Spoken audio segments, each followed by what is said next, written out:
Ravi de vous retrouver, fidèles téléspectateurs de Eden TV. Merci d'être au rendez-vous de l'information. Voici les titres. Aux États-Unis, Donald Trump a signé un décret interdisant l'accès aux 7 pays musulmans. Un décret rejeté devant la Cour d'appel, mais il promet continuer à défendre sa proposition. À Ouidah, des mécontentements de citoyens après la destitution ratée du maire de la ville font l'actualité. Vous les écouterez dans un instant. En Afrique du Sud, les députés du parti d'opposition des combattants pour la liberté économique ont été expulsés du Parlement sud-africain jeudi après avoir tenté d'empêcher le président Zuma de prononcer son discours annuel à la nation. C'est tout pour les titres.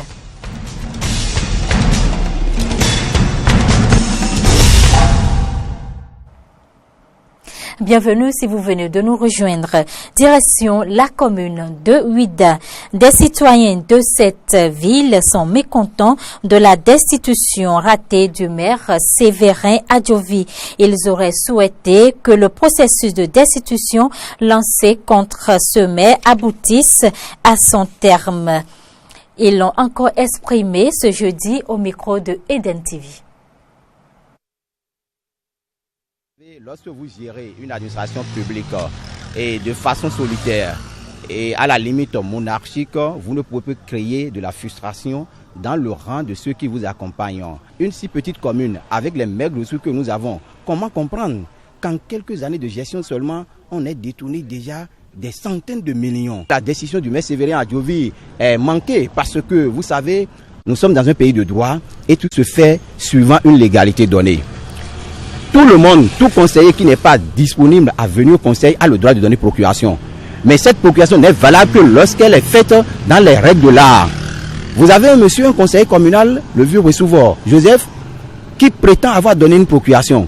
Mais la simple comparaison de sa pièce d'identité, de la signature apposée sur sa pièce d'identité et celle apposée sur cette procuration laisse transparaître déjà une vraie dissemblance. Les conseillers ayant constaté le fait a dit, monsieur le maire, nous allons vérifier le registre tenu au 3e arrondissement et destiné à recueillir les dépôts de signature. Le monsieur leur dit, non, il n'y a pas de problème, allons aux élections, après les élections, vous allez vérifier, il n'y a pas de problème, le registre est là. Faisant confiance à l'autorité, les conseillers ont accepté, ils sont allés aux élections. Après les élections, on vous dit, monsieur le maire, permettez-nous maintenant de vérifier le registre. Il dit, non, il n'y a pas question, vous n'allez rien vérifier. C'est dans cette cacophonie que le préfet a été obligé de partir, laissant dans sa délégation, et le maire même a suspendu la session pour dire, ok, vous irez vérifier le registre. Mais le paradoxe est que, dès lors qu'on a évoqué le faux constaté, le conseiller, le chef du 3e arrondissement, du nom de M. Fructueux Prudencio, qui serait donc responsable de cette malversation, a détalé de la salle de conférence. Il aurait même donné des instructions à ses agents au niveau de l'arrondissement de vider les lieux. Ce que nous avons constaté dès lors que nous sommes déportés sur le terrain en compagnie d'un huissier de justice et des forces de l'ordre, on a vu qu'à 11h30 déjà, les bureaux du 3e arrondissement étaient fermés. Nous y sommes restés jusqu'à 15h, les agents sont revenus, l'huissier a procédé aux vérifications, on a constaté que le registre n'y était pas. Pour la décision du maire, c'est normal pour Ouidah, parce que partout tu passes à Ouidah, les voies sont dégradées. Rien que sa poche. Donc, là où nous sommes, s'il ne quitte pas, s'il n'a pas laissé Ouidah, Ouidah va le laisser. Nous savons que le maire travaillait bien pour Ouidah. Mais à voir ce que les conseillers lui reprochent maintenant, nous voyons que le maire, il nous trahit. Parce que, surtout à propos des nous aimons, notre argent qu'on met dans la caisse de Ouidah, on voit que cet argent, ça ne rentre pas dans le compte de Ouidah. Donc tout ça là, ça nous énerve beaucoup à Ouidah. Alors que nous voulons le développement de Ouidah.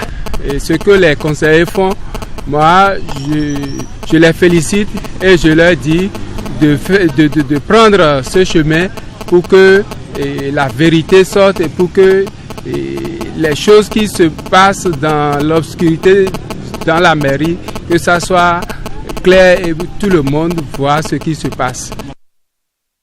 À Ouidah, pour parler tourisme, cette ville dispose de plusieurs sites touristiques, symboles de l'histoire de notre pays. La route des esclaves en est une route dont le parcours s'effectue en 6 grandes étapes. Des étapes dont nous parle Bossa, Octave, Nadal et les guides touristiques. On l'écoute. La première, c'est la place aux enchères. Là, on vendait nos aïeux. Là, le troc se faisait. Nos aïeux arrivaient au marché, ils venaient sélectionner. Et ils donnaient des objets de peu de valeur en échange. Et si je peux vous donner un exemple là, quand les Européens arrivent à donner un canon au roi, le roi donne 21 femmes ou bien 15 hommes. Et après le marché, on les conduisait vers la deuxième étape qu'on appelle l'arbre de l'oubli. C'est un arbre mystique qui a été planté par les rois autochtones du Dahomey, surtout le roi Agadia en 1727. Et arrivé là, tous les esclaves faisaient le tour de l'arbre. Nous allons directement à la troisième étape qu'on appelle la case de Zomaï, où on gardait nos aïeux pendant 2 semaines. Et pendant ces 2 semaines, c'est pour pouvoir les tester. Et ils sont en contact permanent avec l'obscurité. Et le pire encore, tous leurs besoins intimes se faisaient dans la case. Uriner, chier là, c'est sur place. Et on les donne à manger 1 fois tous les 2 jours. Et après la case, après le test, et ceux qui n'arrivent pas à supporter ce test, quel est leur sort? Et on les conduisait vers la 4e étape, que nous appelons le charnier commun, le cimetière des esclaves, la fosse commune. Et dans la fosse est réservée pour les esclaves malades, fatigués, les morts. Après la fosse commune, nous entamons la 5e étape. Et cette 5e étape est réservée uniquement pour les plus résistants. À la porte de non-retour, on les obligeait maintenant à faire le tour de l'arbre 3 fois chacun, dans le sens de faire retourner de leur âme, de leur souffle. On appelle ça l'arbre de retour. Retour mystique et non retour physique. Et 3 fois, parce que les chiffres comme ça sont des chiffres sacrés, des chiffres spirituels chez nous. Alors après l'arbre, nous sommes ici à la dernière étape de la route de l'esclave. Mais je vous rappelle qu'à l'époque de l'esclavage, il n'avait pas un monument. Il n'avait rien ici pour marquer le départ de nos aïeux. C'était la plage. Tout au long de la côte servait pour l'embarquement. Mais comment ça se passe en réalité? Si nous voulons insister que Ouidah ne connaissait pas un port, tous les bateaux restaient au large de la plage. Et on devait mettre nos aïeux dans des petites chaloupes vers le grand navire. Ce qui crée la mort de plusieurs esclaves du Dahomey. Ça veut dire quoi? Imaginez nos aïeux qui venaient de Savalo, un peu du centre du Bénin vers Abomey, qui n'ont jamais vu l'océan. En venant sur cette plage de Djegbadi, ils voyaient l'eau et le ciel à l'horizon comme ça. Ils se demandaient où allons-nous. Beaucoup d'entre eux préféraient mourir sur la terre que de mourir dans l'eau. Santé, les maladies mentales sont souvent ignorées ou banalisées au Bénin. Cependant, elles touchent de plus en plus de citoyens. Zoom sur les causes, conséquences et états de prise en charge de ces maladies. C'est avec Frégis Selon et Romaric Dévauchy. Les problèmes d'amour, d'affection, d'émotion, de déficience d'intelligence, de traumatisme ou encore génétique sont plusieurs facteurs qui expliquent la survenue des maladies mentales. Elles sont regroupées en 2. Donc, il y a des maladies mentales que nous mettons dans des maladies qui affectent la personnalité même de l'individu. Il y a d'autres qui permettent à l'individu de venir demander de l'aide. C'est-à-dire que la personne même est consciente qu'elle est malade et vient solliciter de l'aide. Mais il y a d'autres par contre qui ne peuvent plus, ne se sentent plus de ce monde et qui vont créer leur propre monde. Ils vont éclater. C'est ceux-là, malheureusement, que les gens appellent les fous, d'accord? Et ceux-là, ils peuvent se déshabiller, ils peuvent commettre des meurtres, ils peuvent faire un certain nombre de choses. Ceux-là, dans l'ancienne classification, on appelle les psychoses. Parce que des autres, c'était les névroses. Mais des signes permettent de soupçonner l'imminence de ces maladies chez une personne. Souvent, quand c'est bruyant, ça c'est des signes de troubles de comportement. D'accord? Il change, il devient nerveux. Ou alors, il s'isole, il est dans son coin, il ne vous adresse plus la parole. Ou même simplement, il refuse de manger avec vous. Plusieurs causes peuvent expliquer le déclenchement des maladies mentales. Les soucis, les frustrations, qui ne sont pas uniquement matérielles, être affectives, etc. Et les soucis d'ordre matériel, par exemple le chômage, etc. Le fait aussi de dire non, mais sincèrement, ce monde-là, ça ne sert plus à rien. Je vais essayer, moi, d'enlever ces soucis. La maltraitance au niveau même de comment vous êtes accueilli dans un service, comment on vous a maltraité, comment on vous a dominé, tout ceci, ça peut vous amener vraiment à des extrêmes. Cependant, des moyens existent pour prévenir les troubles mentaux. Lorsqu'on a des problèmes, la première chose, il faut verbaliser. C'est déjà source de soulagement. Ça veut dire que chacun doit avoir un confident à qui parler de quelque chose qui est profondément en lui. Ça permet de se dégager et ça va limiter les dégâts en ce sens. Mais lorsqu'on ne prend pas cette disposition, on garde tout pour soi un jour, comme la bouteille dans laquelle se trouve l'eau chaude enfermée, ça va s'éclater. Pour prévenir ces maladies, il faut travailler sur l'homme. Depuis avant la naissance jusqu'à la fin. Il faut s'en occuper et puis je crois qu'il faut travailler sur les institutions, c'est-à-dire la famille qui est comme une institution. On forme une famille pour que ça soit un lieu d'amour, d'échange et de protection. La question de l'état de la prise en charge des malades mentaux, elle reste une préoccupation essentielle. Et au Bénin, et malgré nos efforts, elle est embryonnaire.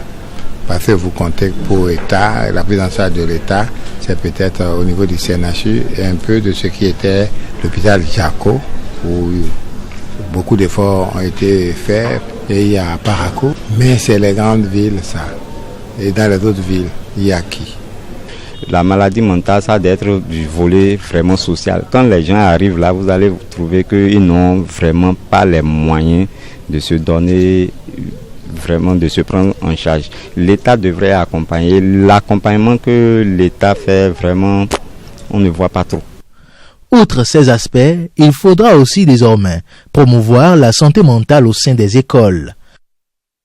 En interactualité, la haute autorité de l'audiovisuel au Togo a retiré les fréquences de 2 médias privés qui émettent depuis 10 ans pour n'avoir pas rempli les formalités préalables d'autorisation, a-t-on appris mardi auprès de l'institution. Commentaire Corneille Aïssé.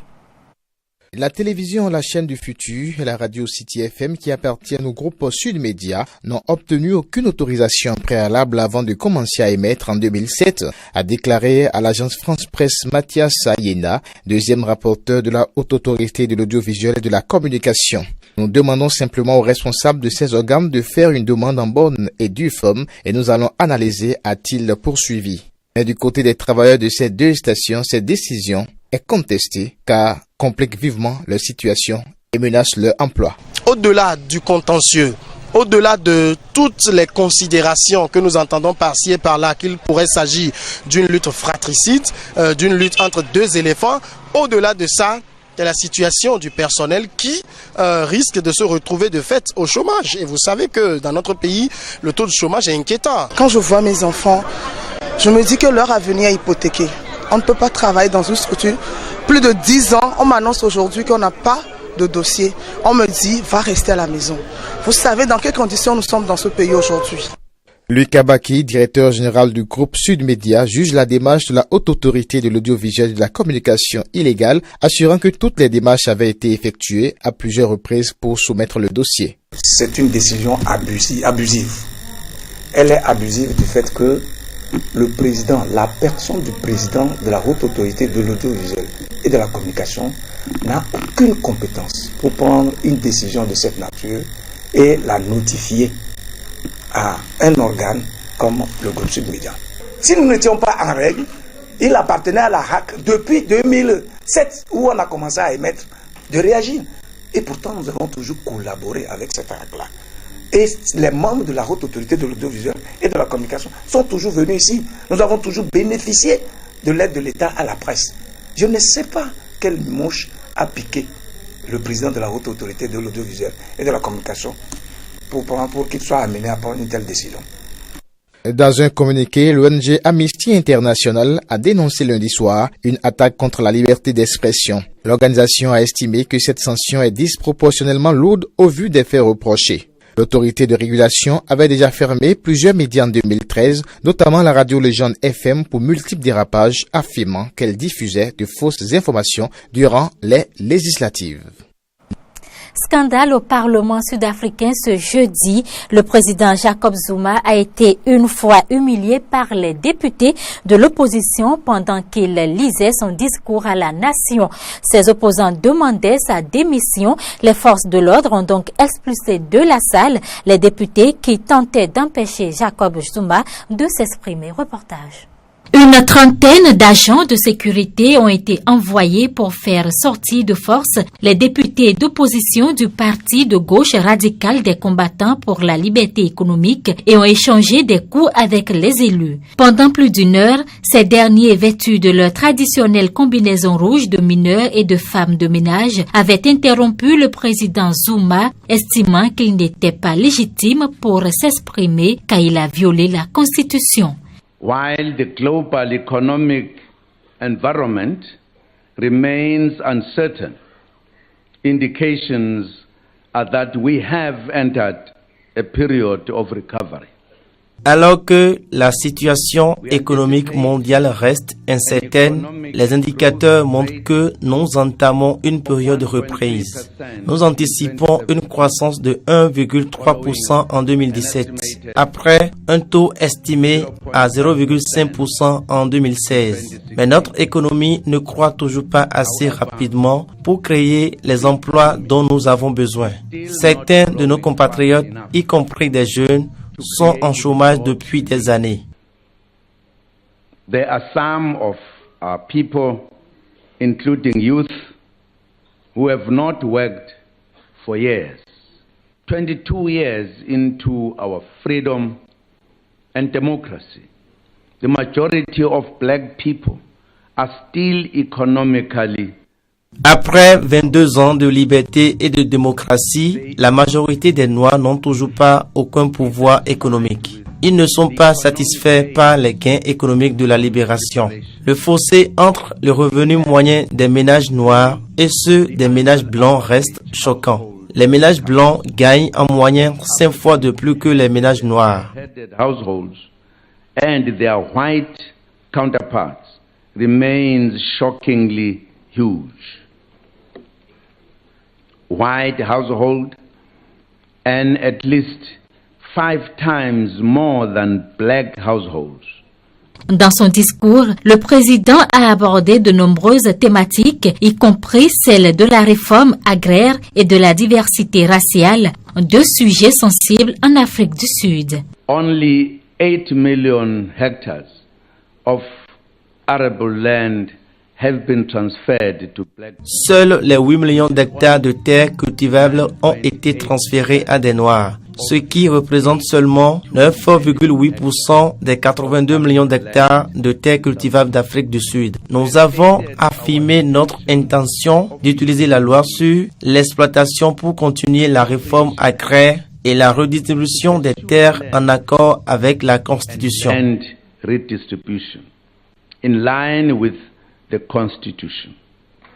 C'est la 3e année consécutive que le discours à la nation de Jacob Zuma est perturbé par des députés EFF. Après cette bagarre, les députés du principal parti d'opposition, l'Alliance démocratique, ont décidé de quitter le Parlement en guise de protestation. Jacob Zuma doit rester chef de l'État jusqu'en 2019, mais il quittera son poste de président de l'ANC à la fin de l'année, ouvrant ainsi une guerre de succession. Le Somalien Mohamed Abdullahi Mohamed, dit Farmajo, élu mercredi à la présidence de son pays, est un ancien premier ministre et diplomate qui a promis de lutter contre la corruption et l'extrémisme islamiste gangrénant ce pays en labo de la Corne de l'Afrique. Né en 1962 d'une famille issue de la région de Guédo dans le sud du pays, cet homme est réputé populaire dans les rues de Mogadiscio. En dépit des soupçons de corruption et de manipulation qui pesaient sur le processus de son élection, de nombreux Somaliens ont quand même célébré sa victoire mercredi soir. Voici les réactions de quelques acteurs politiques somaliens. Il vous faudra continuer avec le nouveau président et continuer d'améliorer le pays. La démocratie doit aller de l'avant. Longue vie à la Somalie, longue vie à la Somalie, longue vie à la Somalie. Citer l'ancien président Hassan Sheikh Mohamoud pour avoir concédé sa défaite. Il a souligné une amélioration dans le pays. Je voudrais également féliciter le nouveau président. Nous, les députés, sommes prêts à travailler avec lui. C'est une bonne nouvelle pour la Somalie.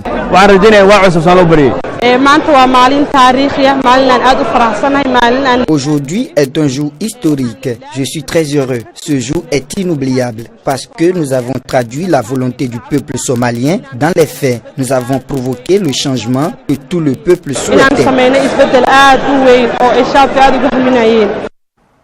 Hors du continent, le 27 janvier dernier, le président américain Donald Trump a signé un décret qui interdisait l'accès aux États-Unis pour 3 mois aux ressortissants de 7 pays musulmans, un choix qui avait suscité une décision d'une cour américaine. Le gouvernement des États-Unis avait alors fait appel, mais l'appel a été rejeté par la cour d'appel. Cependant, Donald Trump a promis continuer à défendre son décret devant les tribunaux. Écoutons à présent quelques sénateurs démocrates au sujet de ce décret. Cette très forte victoire de l'état de droit envoie un message au président Trump déchirer ce décret. C'est un bon jour pour ce pays. On donne raison aux personnes qui croient en nos principes fondamentaux. C'est une bataille qui va bien sûr continuer, mais en tant que sénateur qui s'inquiète pour la sécurité de notre communauté, qui se bat contre le terrorisme, on a un président qui va dans la mauvaise direction. J'espère qu'il va reprendre ses esprits. Nous savons maintenant qu'il y a des limites à ce qu'il peut faire et que nous sommes protégés par nos tribunaux. J'espère que le président viendra au Congrès et proposera de travailler ensemble, les démocrates et les républicains. La détresse des enfants mendiants du Yémen en guerre. Ces enfants ont perdu leurs parents dans la guerre. Livrés à eux-mêmes, ils passent leur journée à mendier dans les rues de Sanaa, la capitale du Yémen, pour survivre. Reportage. Ali et son frère Majdi ont 14 et 7 ans. Ils ont perdu leur père en août 2016 dans une frappe aérienne.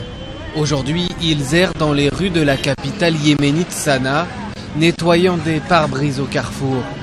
Ils gagnent environ 3 € par jour, pas assez pour nourrir leur mère et leurs 8 sœurs. On vivait en sécurité dans la province de Hajja avec mon père, qui vendait du khat pour vivre.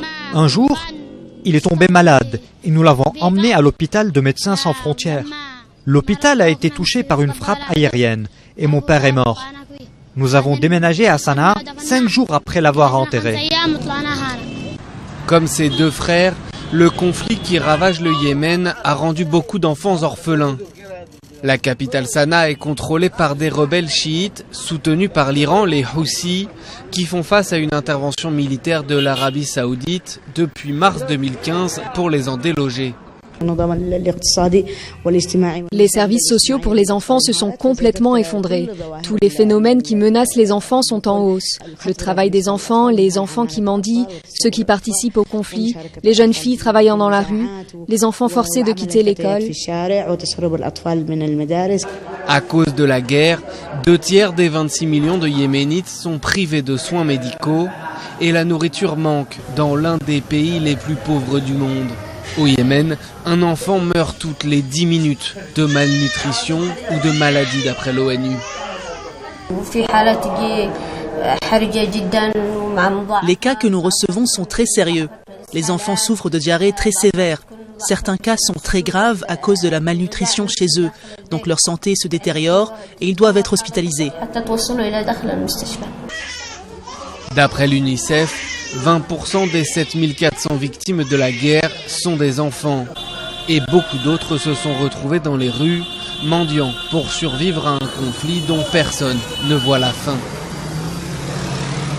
culture, pour boucler cette édition, des designers de différents horizons participent à la Fashion Week de New York qui a débuté ce jeudi. Pour percer dans l'univers de la mode, 2 banquiers se reconvertissent et espèrent bientôt pouvoir vivre de leur création, des jeans sur mesure et des vêtements pour chiens. Reportage. Sous les plafonds de la gare centrale de New York, l'éclairage n'est pas vraiment digne d'un défilé de mode. Mais en bon mannequin, Dior prend la pose pour mettre en valeur les créations de sa propriétaire. C'est un bandana en cachemire pur confectionné pour notre collection hiver-printemps. Un bichon maltais qui joue les mannequins, même à New York, ce n'est pas banal. Plus étonnant encore, la trajectoire de sa propriétaire. Gori souhaite quitter son emploi de banquière à Wall Street pour se consacrer à temps plein aux vêtements pour chiens. Il faudra du temps pour m'établir dans cette industrie des animaux de compagnie. Je ne gagnerai peut-être pas de l'argent directement, mais l'important c'est de pouvoir montrer ce que je sais faire. À Brooklyn, Eric Stephen a lui franchi le pas. Il a quitté les gratte-ciel de Manhattan pour cet atelier. Cet ancien banquier de chez JP Morgan espère lui aussi imposer sa marque dans le monde de la mode. Sa spécialité, des jeans sur mesure. Beaucoup de gens cherchent à donner plus de sens à leur vie. Le travail est axé sur cette quête. Il ne s'agit pas seulement de voir l'argent s'accumuler sur un compte bancaire, mais je pense que c'est aussi important pour les gens de trouver un sens à ce travail.